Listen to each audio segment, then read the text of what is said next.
शिवसेना नेते अरविंद सावंत यांनी एका फ्रेंच कंपनीवर सीबीआय कारवाईची मागणी केली आहे. त्यांनी आपल्या विधानात स्पष्ट केले की फ्रेंच कंपनीने भारतातील काही धोरणांमध्ये हस्तक्षेप केला आहे आणि या प्रकरणी सीबीआयने त्वरित कारवाई करावी. सावंत यांचे हे विधान गंभीर आरोपांवर आधारित आहे, ज्यात कंपनीने भारत सरकारच्या धोरणांमध्ये गडबड केल्याचा दावा करण्यात आला आहे. त्यांनी या प्रकरणी न्याय मिळवण्यासाठी सर्वतोपरी प्रयत्न करण्याची ग्वाही दिली.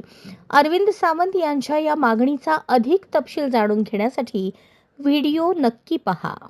बघा, आता फ्रेंच कंपनीचा विषय आज आलाय तो त्यांनी आरोपच केले थेट MMRDA वर. हा जो आरोप होतोय ना त्याची तर माझी मागणी आता तुमची ती ईडी सीबीआय वगैरे आहे ना, ते काय करतात मला कळत नाही. ते फक्त विरोधकांकडे लक्ष असतं का त्यांचं?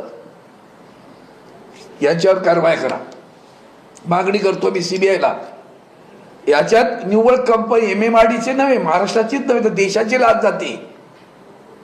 देशाची लाच घालवताय ती माणसं, आणि म्हणून याची गंभीर दखल घेतली पाहिजे असं मला वाटतं.